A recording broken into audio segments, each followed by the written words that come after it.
입니다. 사도행전 9장 28절에서 30절의 말씀입니다. 제 성경책으로 신약성경 203면에 있습니다. 사도행전 9장 28절에서 30절의 말씀입니다. 다 찾으셔서 한 목소리로 합독하여 올리겠습니다. 시작. 사울이 제자들과 함께 있어 예루살렘에 출입하며 또 주 예수의 이름으로 담대히 말하고 헬라파 유대인들과 함께 말하며 변론하니 그 사람들이 죽이려고 힘쓰거늘 형제들이 알고 가이사랴로 데리고 내려가서 다소로 보내니라. 아멘. 기도하겠습니다. 하나님의 말씀을 사모하여 이 성전에 나와 예배합니다. 육체의 피곤함을 가지고 주님 앞에 나왔사오니 주님 말씀 가운데 찬양 가운데 기도 가운데 저희들을 새롭게 하시고 새 힘을 더하여 주시옵소서. 하나님의 음성으로 들려줄 수 있도록 성령께서 일하여 주시옵소서. 예수님의 이름으로 기도드렸습니다. 아멘. 인사 나누겠습니다. 사랑합니다. 축복합니다. 사랑하고 축복합니다. 오늘 함께 나누실 말씀의 제목은 주 예수의 이름으로 담대히 말하고 따라하겠습니다. 주 예수의 이름으로 담대히 말하고. 우린 지난 시간 사울이 다메섹에서 죽음의 위험을 무릅쓰고 다메섹에서 도망 나와 예루살렘으로 돌아왔다라고 하는 말씀으로 은혜를 나누었습니다. 성도 여러분, 사울은 다메섹에서 도망쳐서 예루살렘으로 오면 안 됐습니다. 다메섹보다 더 위험한 곳이 바로 예루살렘이었기 때문입니다. 스데반의 죽음으로 예루살렘에는 극심한 그리스도인들, 기독교의 박해가 시작되었기 때문입니다. 그래서 사도들을 제외한 모든 평신도들은 이 박해를 피해서 예루살렘을 떠나 여러 곳으로 흩어졌기 때문입니다. 그런데 사울이 다시 예루살렘으로 돌아온 것은 예수님의 제자들과 사귀고자 함이었다라고 성경은 말하고 있습니다. 성도 여러분, 사울이 다메섹보다 더 위험한 예루살렘으로 돌아와 제자들과 교제하기를 원했던 것은 이 예수님에 대하여 예수님이 직접 뽑으신 제자들을 통하여 예수님을 더 깊이 알기를 원했던 까닭입니다. 이러한 가운데 성도 여러분, 사도들이 이 사울을 받아주지 않습니다. 그도 그럴 것이 사울이 누구입니까? 예수님을 믿는 자들을 잡아 죽이는 일에 앞장섰던 자가 바로 사울이었습니다. 이러한 사울을 사도들이 공동체에 받아주지 않습니다. 이때 누가 나서죠? 바나바. 역시 위로하는 아들답게 바나바를 대들고 사도들 앞에 나아갑니다. 그리고는 바나바가 이 사울이 어떻게 다메섹 도상에서 예수님을 믿게 되었는지, 이 사울이 어떻게 예수님의 음성을 들었는지, 다메섹에서 어떻게 복음을 전하였는지를 이 바나바가 사울들에게 설득시켜 주었습니다. 그제서야 이 사도들이 사울을 공동체의 일원으로 받아들여 제자들과 함께 예루살렘을 출입하게 되었다라고 우리 지난 시간 의뢰를 나누었죠. 자, 그리고는 오늘 본문의 말씀입니다. 28절 29절입니다. 다 같이 합독합니다. 시작. 사울이 제자들과 함께 있어 예루살렘에 출입하며 또 주 예수의 이름으로 담대히 말하고 헬라파 유대인들과 함께 말하며 변론하니 그 사람들이 죽이려고 힘쓰거늘. 성도 여러분, 지금 사울은 다메섹이 아닌 예루살렘에서 주 예수의 이름을 담대히 전하기 시작했습니다. 그런데 이 담대히 전하기 전에 이 사울이 먼저 한 일이 무엇이냐면 공동체의 일원으로서 제자들과 함께 자유롭게 예루살렘을 출입하는 그러한 관계가 형성되어진 후에 사울이 그 극심한 박해가 시작되어지는 그 예루살렘에서 예수의 이름을 담대히 전할 수 있었다라고 성경은 증언하고 있습니다. 성도 여러분, 제자들과 함께 예루살렘을 자유롭게 출입할 때 가능한 일이었습니다. 무엇이냐면 이제 사울이 공동체에 들어가 예수님께서 친히 뽑으신 12사도와 친밀한 교제를 이루며 더 큰 위로를 받고 더 큰 위안을 받고 예수 그리스도에 대하여 더 깊은 만남이 있어서 이제는 거침이 없는 것입니다. 그래서 어디에서 전했다라고요? 예루살렘에서 말입니다.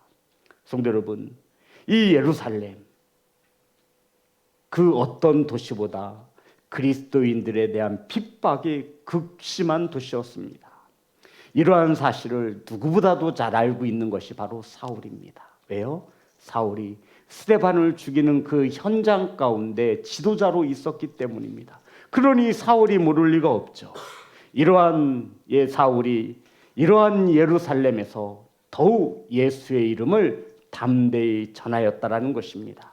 성도 여러분, 기억나시나요? 스데반이 돌에 맞아 죽으면서 전한 것이 무엇이죠? 무엇이라 전했죠? 주 예수가 구주가 되신다라는 것을 전했습니다. 아브라함을 통하여, 이삭을 통하여, 야곱을 통하여, 모세를 통하여, 다윗을 통하여 예언하신 그 하나님의 아들 그리스도 메시아가 누구다? 예수 그리스도다. 이거 전하고 스데반이 돌에 맞아 죽은 거예요. 그 일에 앞장섰던 자가 누구예요? 사울이에요. 근데 사울이 지금 예루살렘에서 무엇을 전합니까? 주 예수의 이름을 담대히 전했어요. 다메섹에서 사울이 전한 복음이 무엇이죠? 예수가 하나님의 아들 되시며 예수가 그리스도가 되심을 목숨 걸고 전한 것입니다.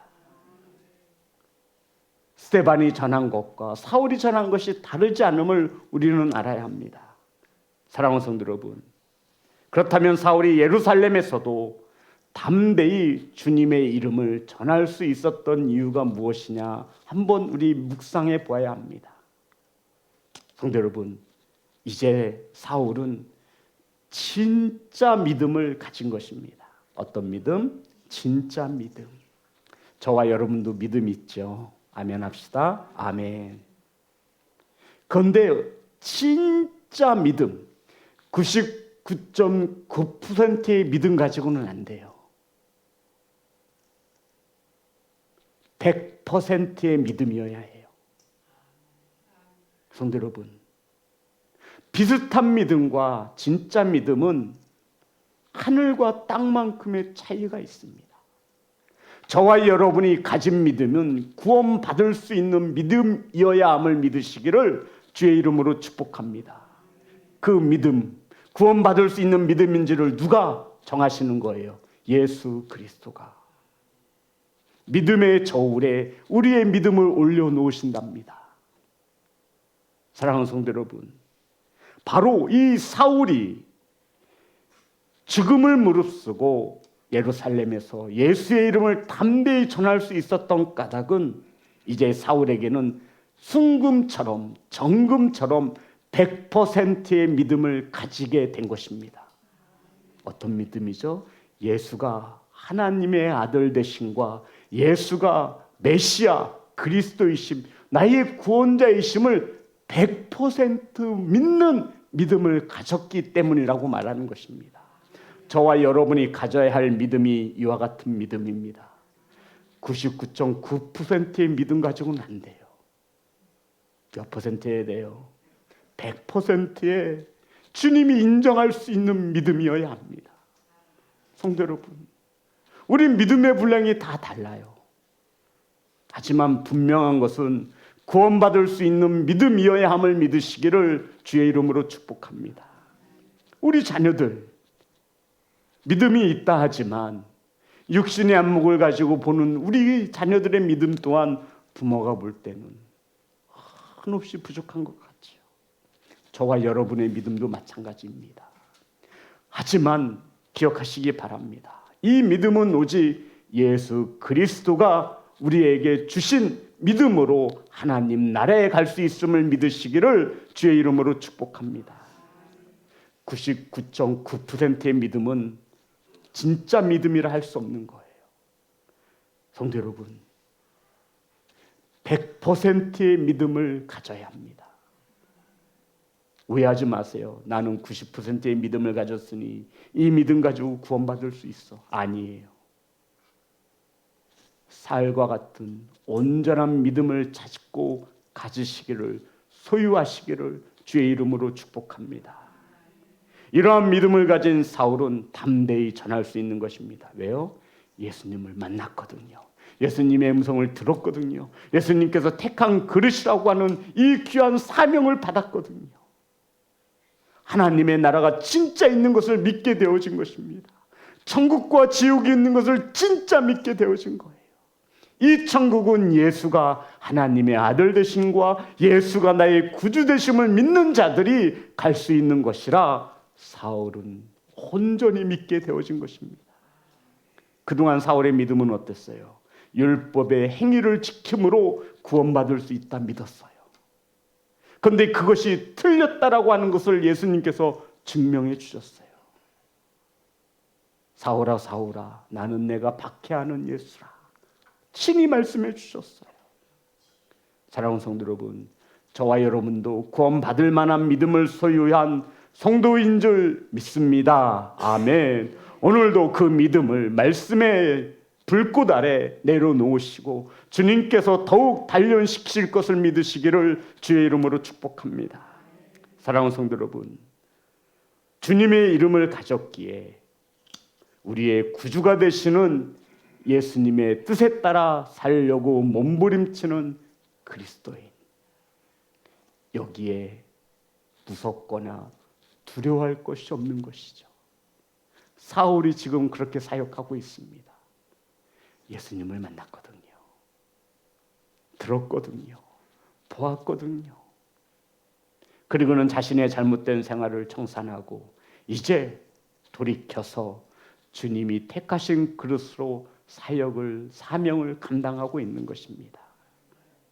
성도 여러분, 온전한 믿음을 갖게 되면요, 우선순위가 바뀌어요. 뭐가 바뀐다고요? 우선순위가 바뀌어요. 물질, 돈 중요하잖아요. 어디에 쓰는지 보면 알 수 있어요.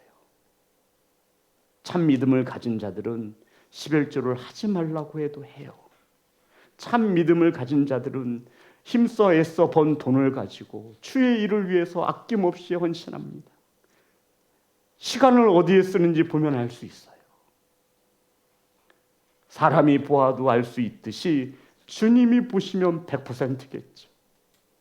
사랑하는 성도 여러분, 저와 여러분의 시간은 지금 어디에 쓰여지고 있습니까? 저와 여러분의 믿음이 100%의 구원받을 만한 믿음으로 채워나가시기를 주의 이름으로 축복합니다. 우선순위를 바로 정하는 것이 온전한 믿음을 가진 자입니다. 피곤하시잖아요. 힘드시잖아요. 근데 주님의 받은 사랑이 너무나 커서 오늘도 주 앞에 나왔습니다. 우선순위를 바로 하고 있는 거예요. 자, 그리고는 29절입니다. 다 같이 합독합니다. 시작. 또 주 예수의 이름으로 담대히 말하고 헬라파 유대인들과 함께 말하며 변론하니 그 사람들이 죽이려고 힘쓰거늘. 더 나아가 사울은 헬라파 유대인들과 말하고 변론하였답니다. 성도 여러분, 이때 당시에 유대인들은 두 부류로 나눌 수 있었습니다. 오늘 본문에 나오는 헬라파 유대인들이 있었어요. 이 헬라파 유대인들이 무엇이냐면 유대인이기는 유대인인데 예루살렘에 살지 않아요. 이스라엘 땅에 살지 않아요. 이해되시는 거죠? 유대인이기는 유대인이에요. 하지만 예루살렘 밖에서 살아가는 유대인들이에요. 이들은 헬라의 철학이나 헬라의 문학이나 헬라어를 쓰면서 살았습니다. 무슨 말이냐면 토종 예루살렘 이스라엘 사람들이 아니란 얘기예요. 하지만 유대인이에요. 이러한 자들을 헬라파 유대인이라고 불렀습니다. 그러면 이스라엘에서 태어나고 예루살렘에서 자고 먹고 한 자들을 히브리파 유대인이라고 해요. 헬라파 유대인과 히브리파 유대인으로 나누는 거예요. 헬라파 유대인은 유대인이긴 맞아요. 그런데 삶의 방식이 어디에서 살아가냐면 예루살렘 밖에서 살아가는 거예요. 히브리파 유대인들은 토종이에요. 이스라엘 땅에서 자고 날았어요. 이러한 자들과 생각하는 것 자체가 유대인이긴 하지만 다른 거예요. 그런데 지금 사울이 누구와 논쟁하고 있어요? 헬라파 유대인들과 논쟁하였습니다. 사랑하는 성도 여러분, 히브리파 유대인들과 헬라파 유대인들의 다른 점이 있는데 바울은 이렇게 우리에게 가르쳐주고 있죠. 고린도전서 1장 22절입니다. 잠깐 짚고 넘어가겠습니다.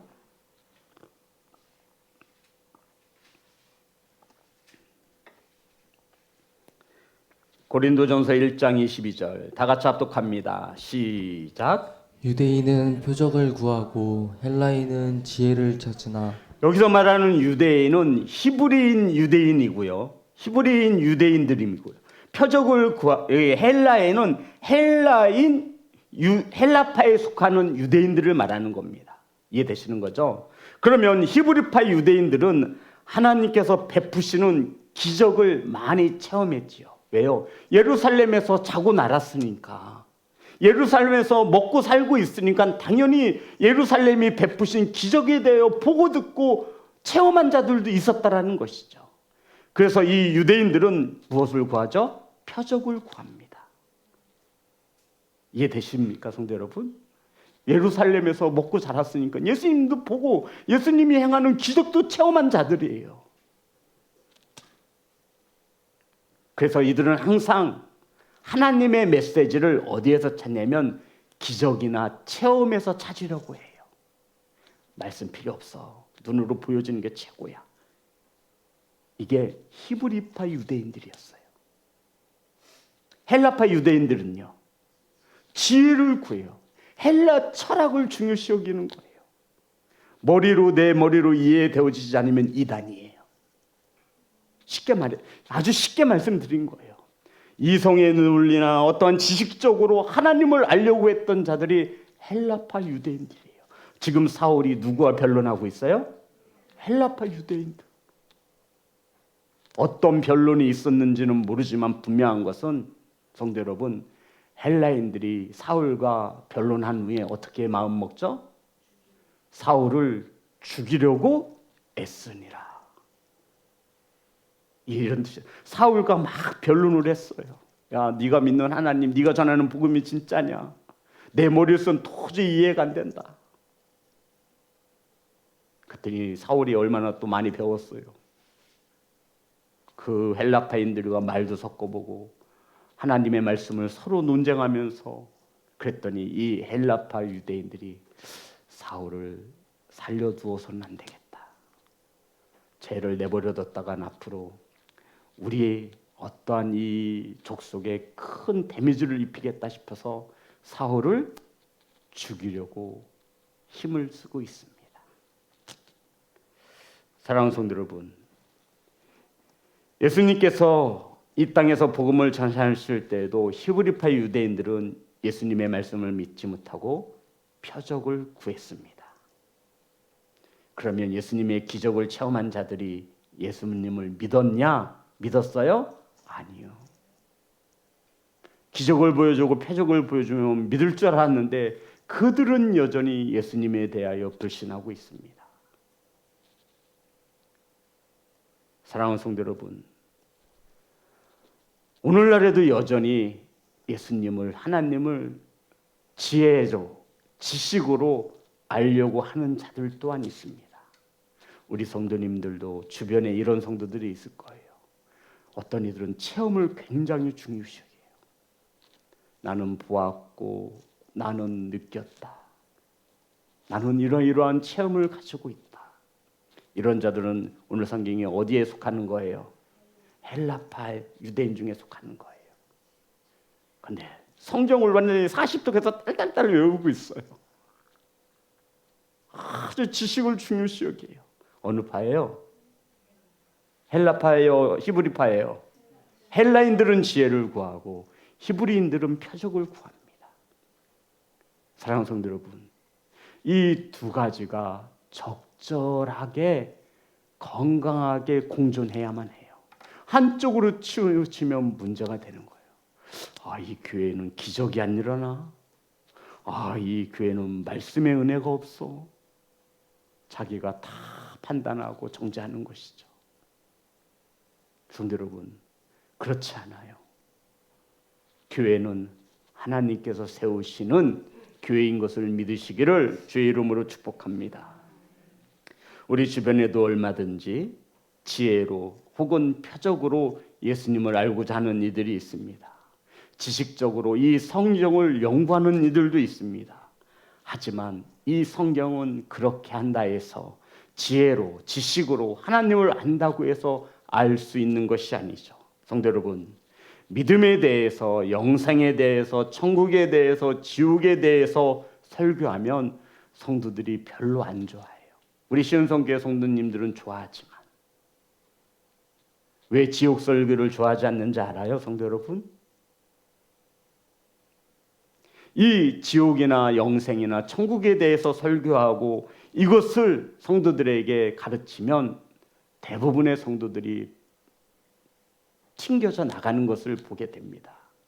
왜 그러냐면 이 복음을 믿으려고 하면 내가 죄인인 것을 인정해야 하는데 나는 죄인이 아니다라고 생각하는 거예요.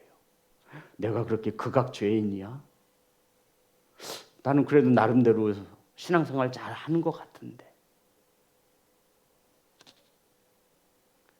자신이 죄인인 것을 인정해야만 이 복음이 들려지고 믿어지는데 이것을 인정하지 못하는 거예요.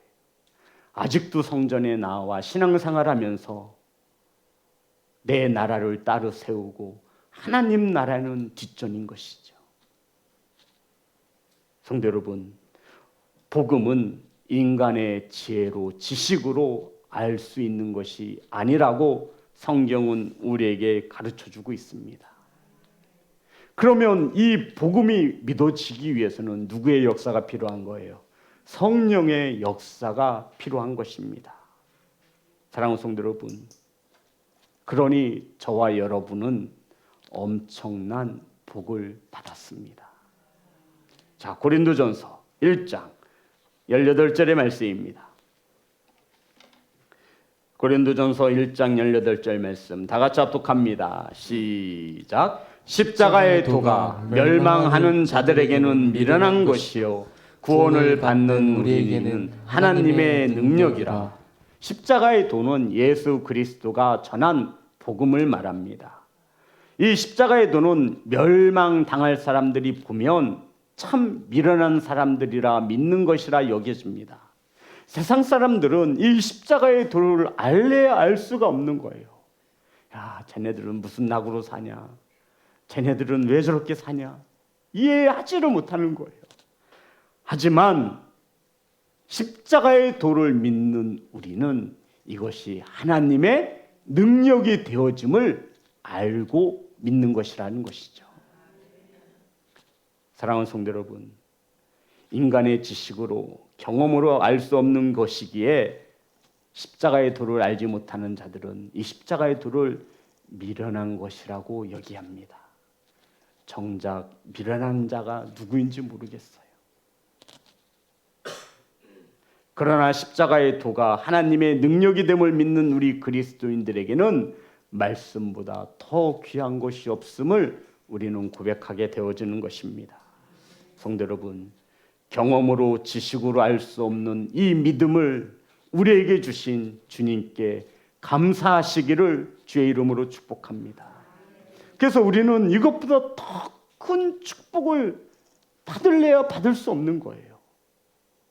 그런데 우리는 이 믿음의 축복 말고 다른 축복을 구하죠.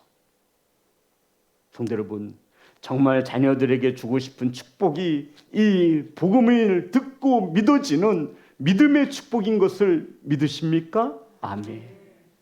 이것이 저와 여러분의 삶의 우선순위가 되어야 돼요. 성공과 출세가 아니에요. 주님이 그것을 주셨습니다. 말씀을 들을 때마다 깨닫게 하시고 우리의 믿음이 자라나게 하셨습니다. 우리는 받을 수 있는 최고의 축복을 받은 거예요. 그런데 우리 그 복을 항상 뒤로 물러나게 만들어요. 그리고는 말하지요. 하나님 무엇이든지 구하면 주신다 하셨으니 나에게도 세상 사람들처럼 부도 주시고 명예도 주시고 권력도 주시고. 주님은 아시죠? 그거 네가 원하는 대로 다 해줬다간 너는 하나님 옆에 붙어 있을 수 있는 자가 아님을 알고 계신 거예요. 사랑하는 성도 여러분, 우리들은 예수 그리스도를 믿게 된 것에 대하여 감사할 수 있는 성도가 되어줘야 합니다. 이것보다 더 감사한 일이 없죠. 성도 여러분, 감사하십니까? 나를 예배자로 불러주신 주님께 감사하시기를 주의 이름으로 축복합니다. 이것을 아는 자들은 예루살렘에서 담대히 복음을 전하는 거예요. 원망 불평하지 않아요. 원망 불평하지 않아요. 자, 마지막 절입니다. 30절. 다 같이 합독합니다. 시작. 형제들이 알고 가이사랴로 데리고 내려가서 다소로 보내니라. 헬라파 유대인들이 사울을 죽이려고 하니까 그 사실을 알고 믿는 형제들이 사울을 다소로 다시 피난시킨다는 내용입니다. 성도 여러분, 사울을 아끼던 믿음의 형제들이 사울을 위해 다소로 보냈지요. 다소는 사울의 고향입니다. 자, 지금 잘 보세요. 사울은 어디에서 죽을 고비를 넘기죠? 다메섹. 거기서 복음을 전했더니 이들이 죽이려고 하는 거예요. 그래서 예루살렘으로 왔어요. 예루살렘에서 복음을 전했어요. 그랬더니 이번엔 또 누가 죽이려고 해요? 헬라파 유대인들이 또 사울을 죽이지 못해서 안달이에요. 그때 사울을 아끼던 형제들이 사울을 어디로 보내는 거예요? 고향으로 보냈어요. 성경은 다소에서 사울이 복음을 전했는지 안 전했는지는 기록되어 오지 않을 수 있습니다. 하지만 중요한 것은 가는 곳곳마다 복음을 전했더니 사울은 죽을 고비를 맞고 있다는 것이죠. 사랑하는 성도 여러분, 사울이 다소로 옮겨간 것은 오늘 성경에서는 교회 안에 있는 형제들의 권유로 다소로 내려갔다고 하지만 이 사도행전에 보면 22장에 보면요. 한번 볼까요? 사도행전 22장 17절 18절의 말씀입니다. 사도행전 22장 17절 18절 말씀 다 같이 합독합니다. 시작. 후에 내가 예루살렘으로 돌아와서 성전에서 기도할 때 황홀한 중에 봄에 주께서 내게 말씀하시되 속히 예루살렘에서 나가라. 그들은 내가 내게 대하여 증언하는 말을 듣지 아니하리라 하시거늘. 누가 예루살렘에서 나오라고 했어요? 네? 성도 여러분, 황홀한 중에 하나님께서 나타나셔서 사울에게 예루살렘에서 나와서 다소로 가라고 말씀하셨다라는 거예요. 그런데 왜 하나님께서 예수 그리스도가 사울을 예루살렘에서 빼냈느냐가 중요한 것이죠. 왜 빼내셨어요? 예루살렘에서 복음을 전해봤자 그들이 들어야 안 들어요? 안 들어요. 그랬더니 속히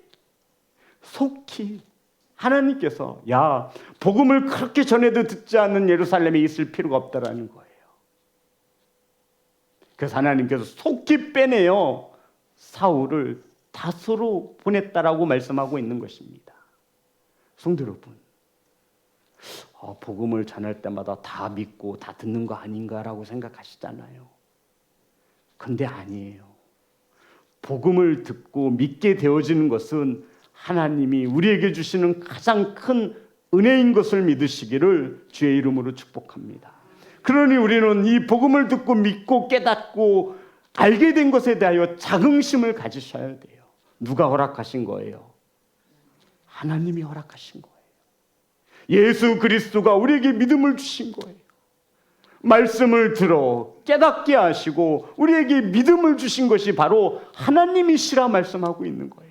내가 믿어야지 해서 믿게 되어진 것이 아니라 그 믿음의 주체는 누구예요? 하나님. 그럼 우리의 믿음 생활은 누구에 맞춰야 돼요? 하나님께 맞춰야 돼요. 하나님께서 복음을 통해 우리에게 믿음을 주셨는데 믿고 나니까 그 삶의 주체가 내가 되는 이런 어리석은 이들이 있다라는 거예요. 아니에요, 성도 여러분. 내가 하나님 만나야지 해서 만난 것이 아니라 하나님께서 찾아와 우리를 만나주시고 우리를 택하시어 자녀 삼아주신 것을 믿으시기를 주의 이름으로 축복합니다. 복음도 저와 여러분이 내가 믿어야지 해서 믿어지는 것이 절대 아니에요. 누가 믿게 하시는 거예요? 하나님께서 믿게 하시는 거예요.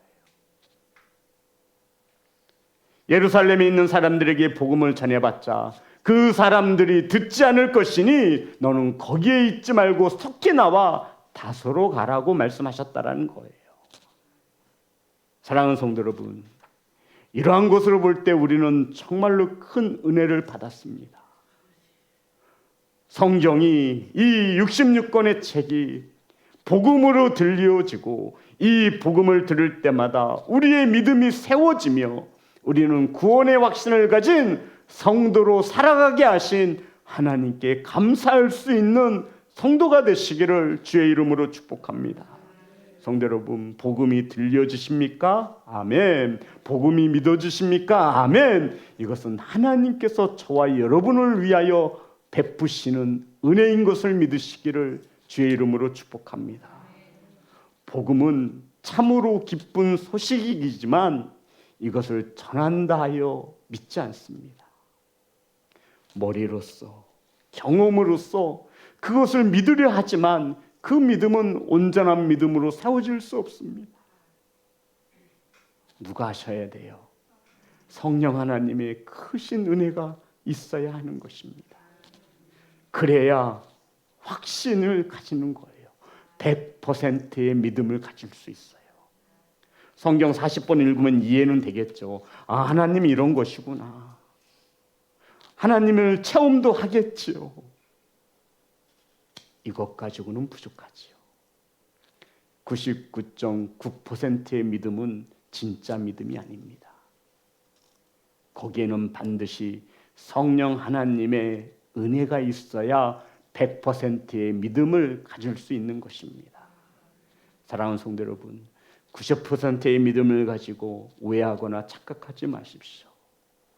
이 100%의 믿음이 되기 위해서는 우리의 삶이 온전히 주님께 맞춰질 때에 가능한 것입니다. 누구처럼요? 사울처럼 말입니다. 그는 가끔 곳곳마다 복음을 전하였고 생명의 위협을 받습니다. 사랑하는 시온성교회 성도 여러분, 저와 여러분의 삶의 터전에서 삶을 통하여 복음을 전할 수 있는 그러한 성도가 되시기를 주의 이름으로 축복합니다. 우리 말씀 한 구절 잡고 마치겠습니다. 요한복음 6장 44절입니다. 요한복음 6장 44절 다 같이 합독합니다. 시작. 나를 보내신 아버지께서 이끌지 아니하시면 아무도 내게 올 수 없으니 오는 그를 내가 마지막 날에 살리리라. 아멘. 나를 보내신 아버지께서 이끌지 아니하시면 아무도 주님께 나아갈 수가 없답니다. 성도 여러분, 복음이 들려지고 믿어지는 것은 아버지의 크신 은혜인 것을 감사할 수 있는 교회와 성도가 되시기를 주님의 이름으로 축복합니다. 우리 찬양하겠습니다.